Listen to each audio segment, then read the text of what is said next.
Salam alaikum, peace be upon you. Welcome back to the History of Egypt podcast, episode 180, Eager to Fight. Today we are leaving Egypt. Pharaoh is marshalling his troops and heading off to battle. From Egypt to Canaan, we are following the troops and the chariots. This episode comes to you as an offering from James Bowlby, Kevin Johansson, and Emery Trask, who kindly made donations to the podcast. Folks, you are most generous, and I appreciate your support.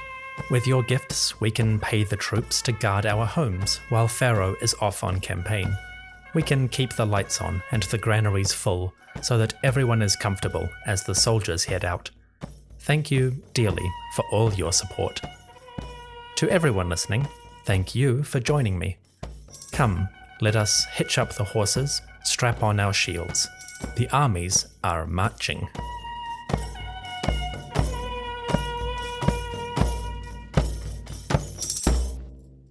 In 1302 BCE, Egypt had a new monarch.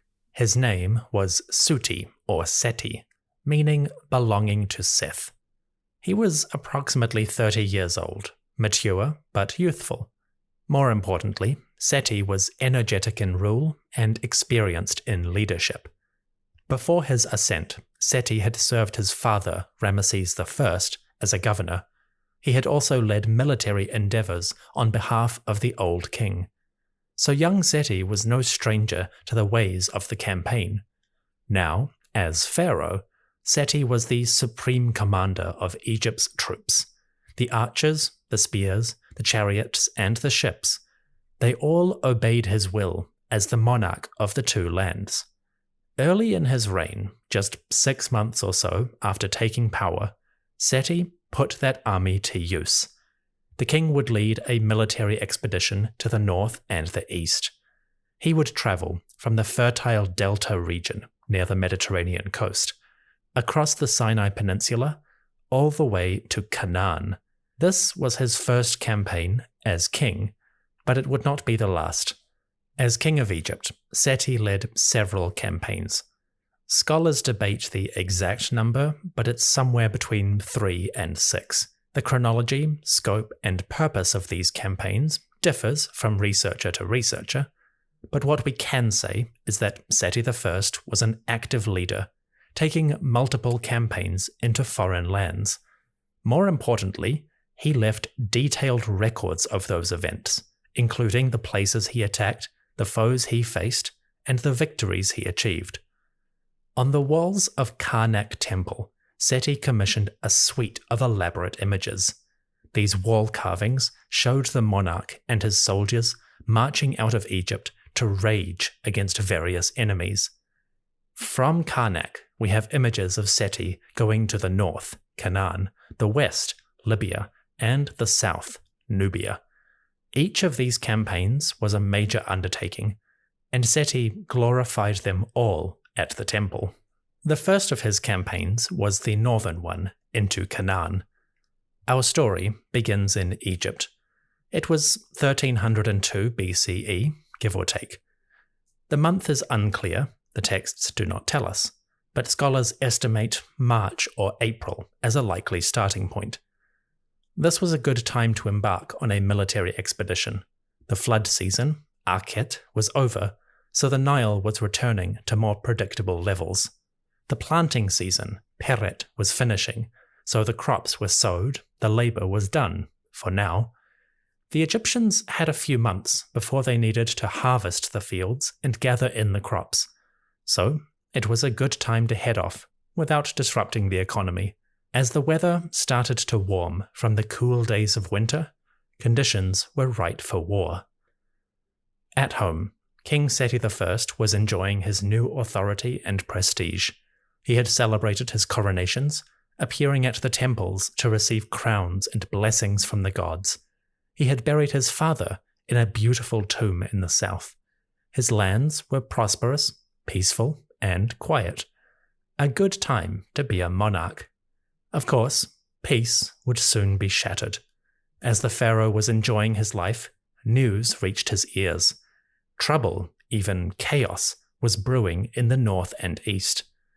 The king's story, written on the walls of Karnak temple, begins as follows. Quote, Year 1 of the repeating of births, or renaissance, of the king of southern and northern Egypt, Seti, etc., etc. Behold, a messenger came to inform his person, the king. The wretched ones of the Shasu are planning rebellion. Their great ones, the leaders and chieftains, are gathered in one place upon the mountain ridges. They have fallen into confusion. They are fighting amongst themselves. Each one slays his fellow, and they disregard the commands of Pharaoh's palace. End quote. Well, this was intriguing news. Far to the east, in the hills of Sinai and southern Canaan, the nomads were causing trouble. The Bedouin of the desert, whom the Egyptians call Shasu or wanderers, were fighting amongst themselves. What's more, they were disobeying the Egyptian authorities. It's not clear how they were doing this, but Seti did not care about those details. Any disruption, any rejection of royal authority was a solid basis for war. How did Seti react? On the walls of Karnak, the hieroglyphs tell the tale of Seti's response. You might expect the king to show concern, even anger, at news of a rebellion. War was serious business. Surely, Seti would be wary. Nope. Seti was a young and active monarch, and he demonstrated this with pride. The hieroglyphs say, quote, The heart of his person, the king, was pleased at the news of rebellion. The young god, Seti, rejoices at beginning a fight.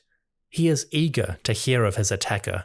His heart is satisfied at seeing blood. He, Seti, cuts off the heads of the rebels. He loves trampling them, even more than he loves a day of festival. His person slays all of them at once. He leaves no heirs or children among them. Whoever escapes his hand is merely a prisoner brought to the land of the Nile. End quote. Seti was far from angry. He was happy. The pharaoh of Egypt, all of 30 years old, was healthy, vigorous, and active, and he intended to be the very model of a modern pharaonic general.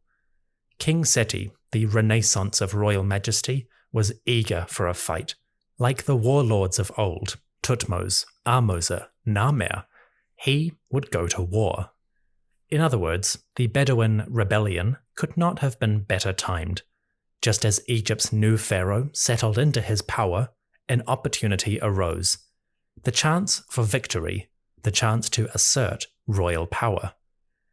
How convenient. As our story begins, we should keep in mind, Seti is communicating a specific idea of royal authority and strength. The king wants us to view him as an enthusiastic, active warrior. He does not shrink from battle. He does not fear danger. He goes forth, weapon in hand, to slay his enemies. That motif is a classic and central feature of the Egyptian monarchy. It goes all the way back to the dawn of their kingdom. Did this image correspond at all to the reality? We will never know for sure, but for Seti, and for most pharaohs, this image of warrior and conqueror was an essential part of their public and religious persona. The hieroglyphs and images which describe Seti's wars are communicating that vision. So let's bear that in mind as we set off on campaign.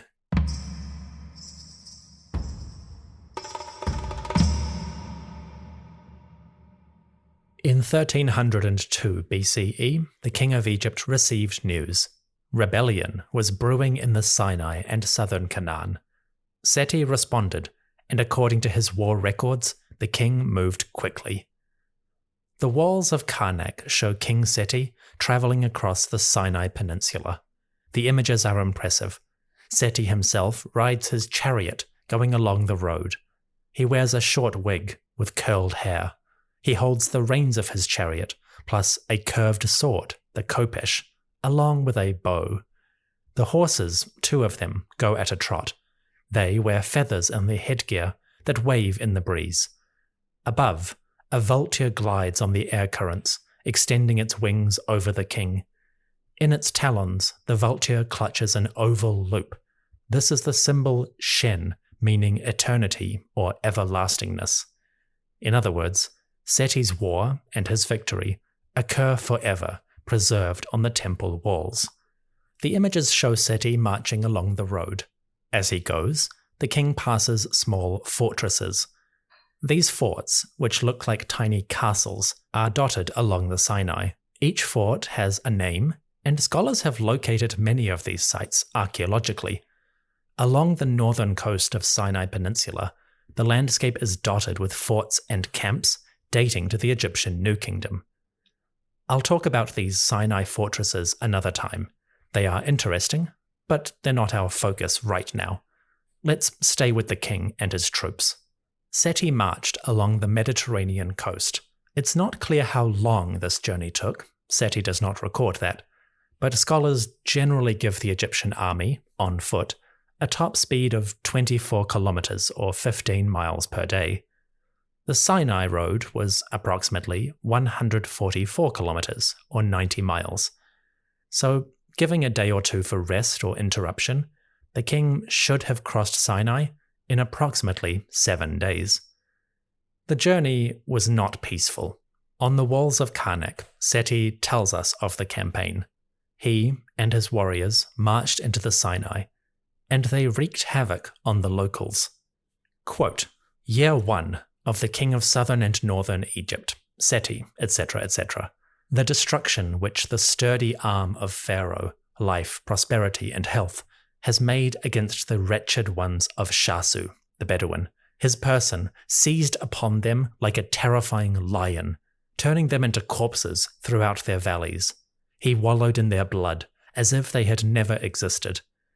Any who slipped through his fingers spread word of his power to distant foreign lands. And they say, it is the might of Father Amun who has decreed for Seti bravery and victory over every foreign country. End quote. The text is violent, but the images are even worse. On the walls of the temple, we see enormous tableaux as Seti rides his chariot into battle. The king, moving by himself, races full tilt, and he raises his bow to loose arrows upon the enemy. Ahead of Seti's chariot, a great mass of Shasu tumble about in confusion. There are dozens of them, falling over one another. They seem to have gathered around a town, a hilltop fort that appears in the scene. The Shasu carry spears and small helmets, or at least wigs, but they are totally incapable of resisting the pharaoh's might. And as Seti charges into them, these nomads are utterly disrupted. The soldiers tumble about over one another, and Seti's arrows have pierced many. Shasu appear with arrows sticking out of their necks and chests. In one image, a chap has been totally impaled by Seti's effective bow. The enemy doesn't stand a chance. The horses trample over them as they ride, and the king keeps on firing. In the corner of one scene, we even see a woman and a child watching the chaos. The message is brutal but effective. Everyone in this community is subject to Seti's power. They will submit, or they will die. It's grandiose in the best pharaonic tradition, but we get the idea. In this passage, Seti behaves like a war god, like Sekhmet, the lioness of war and plague. The reference is vague, and they don't specifically name Sekhmet, but the parallel is there between the lines. Basically, Seti's campaign against the Shasu was a rapid offensive, and he was not taking many prisoners. The king's narrative goes on to describe his conquest in greater detail. Quote, Seti is the young god, the sun of Egypt, the moon of all lands. He is like Montu, the war god, in foreign lands, and he is never defeated. Seti is bold of heart, like Baal. There is none who can retreat from him. He has extended the boundaries of Egypt to the limits of the sky. As for the hill country of the rebels, none could escape them, on account of the Shasu who had attacked the king. But his person, Seti, captured all of the rebels, so that none escaped. End quote. The violence, supposedly, was great. Seti, or his biographers, compare the king to Montu, the falcon god of war, and also to Baal, a Canaanite storm god. In other words, the ancient authors are piling on the references. The king is a lion like Sekhmet, a raging warrior like Montu, and a stormbringer like Baal. Combine that with his name, Seti, belonging to Seth, and you run the full gamut of powerful warrior deities. The pharaoh was not messing around. His biographers, or propagandists, were playing big with the religious military imagery. To borrow a phrase, Seti was Egypt's divine wind, a typhoon against his enemies. The Egyptian soldiers and their leader Seti crossed the Sinai Peninsula. En route, they attacked the camps of nomads, the Bedouin. Seti and his warriors slaughtered these Shasu, and they took many of them prisoner. We can imagine that as the army moved on, garrison troops led long lines of captives back towards Egypt. These prisoners would become slaves, destined to work on the farms, estates, workshops, and even the mines and quarries. As Seti marched, entire communities followed him into captivity. We should always remember that side of these glorious conquests.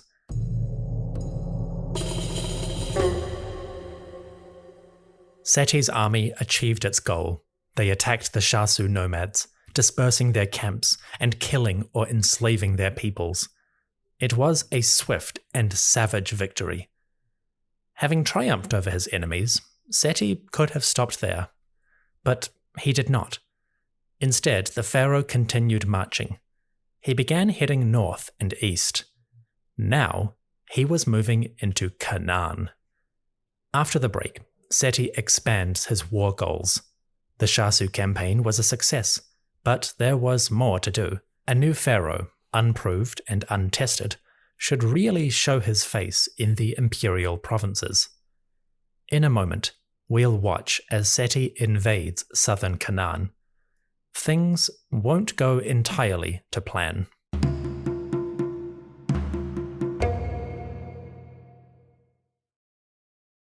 The year was 1302 BCE, approximately, late April or early May. Year 1, under the power of Men-Ma'at-Ra, King Seti I. The pharaoh had left Egypt, marching along the Sinai Peninsula. En route, he and his army attacked nomads and took prisoners. Now, the king moved forward, and his forces came to Canaan. Canaan, or Karnak in Egyptian, was a distinct region full of different peoples and towns. Today, the lands of Canaan cover several different countries along the Mediterranean coast and deserts. Canaan is not one place, but several, and within this patchwork land, the Egyptian kings held sway as overlords. Seti arrived in Canaan as the heir to a political arrangement that dated back centuries. Since the days of Thutmose III, or even Ahmose, Egyptian rulers had pushed their military authority into this region. Going ever northward, they captured cities, humbled local rulers, and compelled them to pay tribute. The Egyptian empire in Canaan was loose. They did not rule it directly, so the locals still conducted their own business and managed their own affairs. But Egyptian officials, governors, passed through these areas regularly, representing Pharaoh's authority and reminding those locals who was the ultimate boss. Of course, if there was any trouble, then Egyptian soldiers were ready to make a demonstration. Seti arrived in Canaan shortly after his Shasu campaign. Marching along the coast, the pharaoh entered this region from the south. We see him doing this on the walls of Karnak temple. In one image, the king stands in his chariot while foreign princes bring tribute. Following his attack on the Shasu, Seti is now far more peaceful. The king's horses are calm, and Seti himself turns back to watch as the foreign princes come to offer tribute. The image is damaged, so we can't identify these people specifically. but the costumes show a mix of groups, including Canaanites and Syrians. Supposedly, Seti gathered leaders from across this region, and they came to offer praise, obedience, and tribute. That tribute stands behind Seti. Large vases and bowls made of metal pile up on a table, and the king claims to have taken silver, gold, and precious stones from all of these lands. Again, Seti is not too concerned with the finer details. What matters is the bigger picture and message. The pharaoh comes to Canaan, and the Canaanites submit. At this point, Seti's battle reliefs are really summarizing a sequence of events. Sometimes they focus on a specific moment, like the attack on the Shasu, but other times the artists condense days, weeks, even months of activity into a single image. We can assume that Seti, arriving in Canaan, did not meet every local ruler in a single day. Logically, it would take time to gather these princes into one place. So chances are this tribute scene is actually taking place over several days or weeks. Seti and his troops probably spent a couple of months camping in Canaan. The scenes of tribute, with foreign rulers bowing before the king, might sound like the end of the campaign. The king has arrived and he has shown his power. That's all, right? Not quite. Seti had one more problem to tackle. Our story now moves to a region in northern Israel. Not far from the Sea of Galilee, there is a town called Beth-Shan. Beth-Shan, or Beth-Shan, was a hilltop community dominating a broad valley. It was a good location for defense, observation, and control. Beth-Shan was not a new town, far from it. People had made their homes here for over 1,000 years before Seti's reign. But in the past few centuries, the Egyptian government had really dominated this location. Their influence is visible in the architecture, the pottery, the small artifacts, and even the traces of religious life. Archaeologists exploring Beth-Shan have found abundant evidence for Egyptian rule. We'll get into that more in the future. The point is, Beth-Shan has a deep history, and for a long time it had been a center of Egyptian authority. Then, somebody stole it. In the first year of Seti's rule, a rebellion broke out near Beth-Shan. Not the town itself, but somewhere in the local community, an armed revolt took hold. Soon, the rebel leaders did something brave. They attacked Beth-Shan directly. And what's more, they captured it, occupying the town. As you can imagine, that was a daring feat, to steal a prominent center from under Pharaoh's nose. The fall of Beth-Shan to these rebels was unacceptable. Seti responded decisively. Quote, Year 1, the 3rd month of Shemu, day 10. On this day, one came to inform his person, Seti, thus. The messenger said, The wretched chief who is in the town of Hamath has gathered to himself many people, and they have seized the town of Beth-Shan. The wretched chief has joined with the people from Pahil, and they are even besieging the town of Rehab. So, his person, Seti, sent forth an army. He sent the 1st division of Amun, called Rich in Bows. They went against the town of Hamath. He sent the 1st division of Ra, called Abounding in Bravery, against the town of Beth-Shan. And he sent the 1st division of Seth, called Strong of Bows, against the town of Yanoam. Thus, within the span of a day, the divisions were victorious, and all the towns had fallen to the might of Seti. End quote. This tale sounds a bit dramatic. Someone steals Beth-Shan and several other villages. Seti dispatches his forces, and they overwhelm the rebels in the space of one day. Taking that with a grain of salt, is there any evidence that Seti actually did this, or that he even came to this region? Surprisingly, yes, there is. The narrative I just recounted doesn't actually come from Karnak Temple like the other records. This one comes from Beth-Shan itself. The text is recorded on a stele, which King Seti erected at Beth-Shan. Archaeologists working here uncovered the grand stone tablet that records Seti's deeds. Apparently, he visited Beth-Shan and commissioned this monument in the wake of his victory. It would be a permanent reminder of Pharaoh's presence, and his speed, his power, and his aggression. The king put it here as a monument and as a warning. The Beth-Shan Stele is noteworthy for two reasons. First, it gives more information about Seti's movements from the Canaanite area itself, rather than just from Karnak. Second, the text gives us a glimpse at Seti's army, specifically its organization. The Beth-Shan Stele specifically mentions 3 regiments or divisions of Seti's forces. These divisions were named after the great deities, Amun, Ra, and Seth, and each one had their own epithet: strong of bows, abounding in bravery, etc. I like those names. They give a sense of the group, the character of the troops. You could imagine the archers from Strong of Bows taking pride in their devastating volleys, or the foot soldiers of Abounding in Bravery being unusually bold and audacious. Maybe it's just imaginative thinking, but the references are evocative. Incidentally, the reign of Seti I and the 19th dynasty generally is going to give us a lot more evidence for Egypt's armed forces. Over coming episodes, we will dive deeper and deeper into the organization, weaponry, tactics, and the people who formed Egypt's army. The Beth-Shan Stele is a good introduction to this topic. The 3 divisions, Seth, Amun, and Ra, were battalions of troops, and each had their own character and role. In the future, we'll get to explore this topic in much greater detail.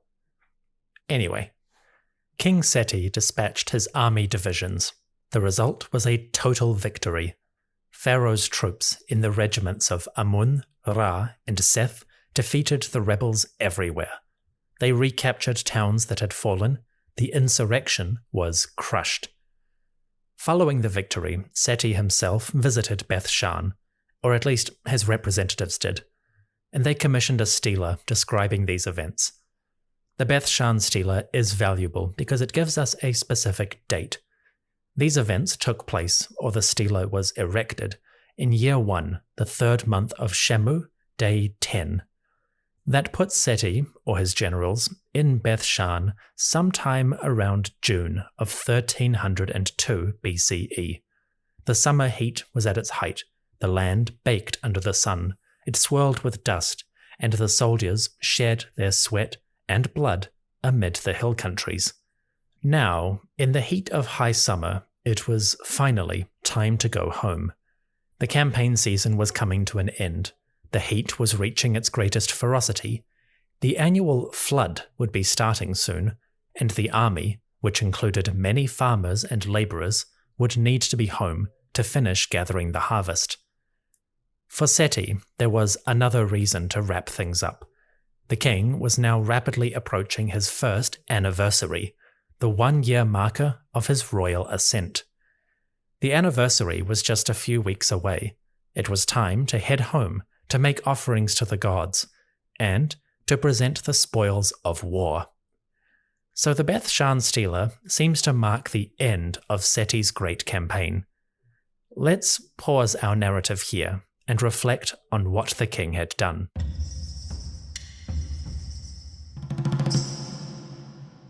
Seti I had led an army into Sinai and southern Canaan. He had attacked the Shasu, or Bedouin, and he had marched on various towns in the area. He had repelled an attack from local armies, and his troops had captured several locations. Overall, the record appears to present a litany of victory. The king came, he saw, he conquered. That's the basic narrative of events, as far as Seti reports them. In the big picture, though, what had Seti really achieved? What was the point of all of this?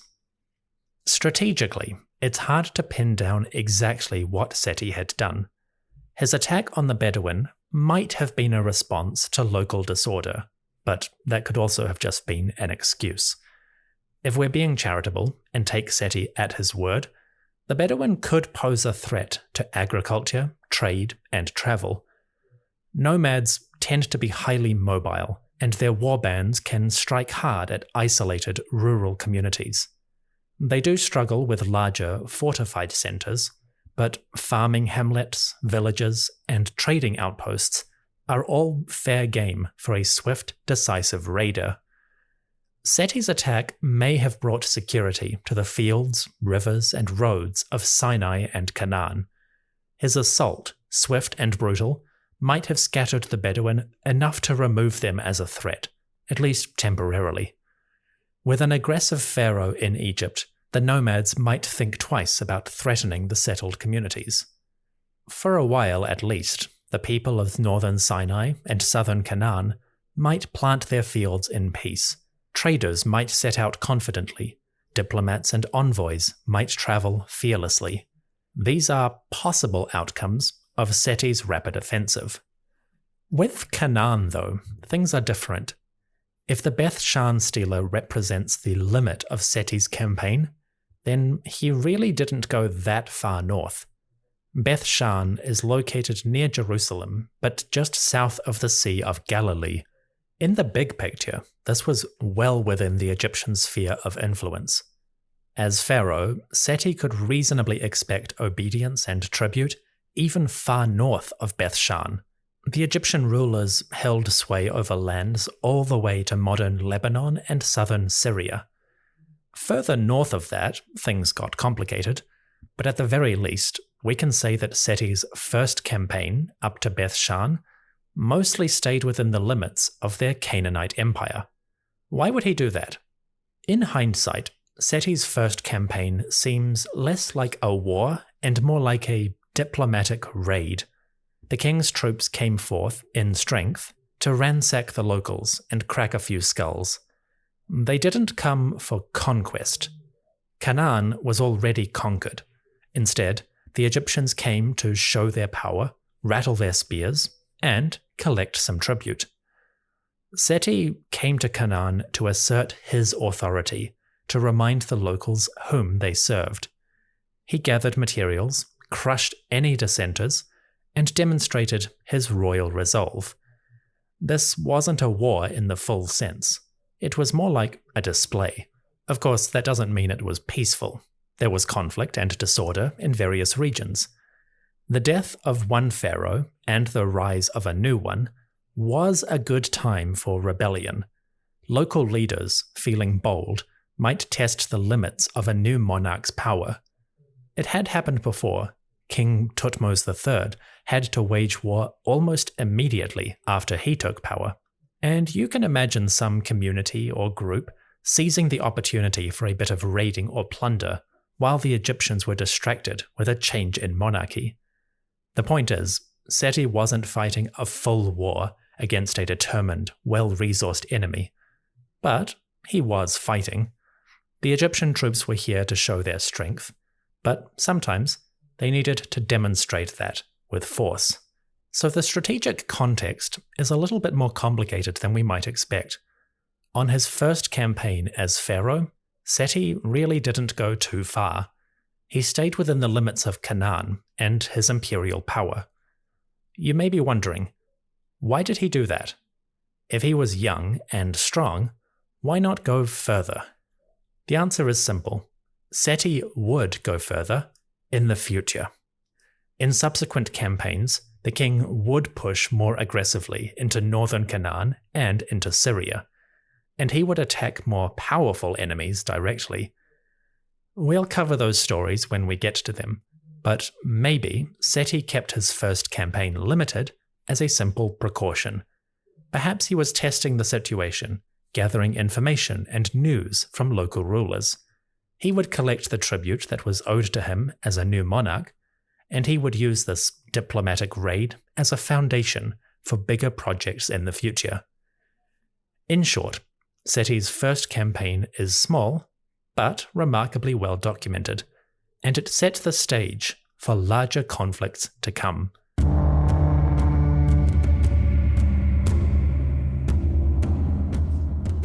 Thank you for listening to the History of Egypt podcast. Today, we have taken our first look at Seti's military adventures, but there will be more. In future episodes, the king will go forth again and again. He will lead his troops to battle and victory in many foreign lands. We'll follow Seti on those different campaigns, and we'll start to look deeper at the Egyptian army. So for today, we have set the scene. Seti is an aggressive, active warlord, one who strikes quickly and successfully. It was a good marker for things to come. As the pharaohs marched to war, they inevitably required blessings from the gods. Of course, in the day-to-day, these blessings were communicated by priests. And I also receive great generosity from my priest-level backers on patreon.com. Special thanks must go to Paul, Veronica, Ashley, Martha, Stephen, Niden, Kyla, Evan, Andy and Chelsea, Mycost, Yola, TJ, Terry, and Linda. Folks, you are too kind. I won't bring you war captives or plunder, but I can bring you stories and research. Thank you for your support, and may the blessings of Montu, Sekhmet, Baal, and Seth strengthen your arm and defeat your enemies, wherever they may be. To everyone listening, thank you for joining me on this chapter. I hope you've enjoyed the show, and I will see you very soon.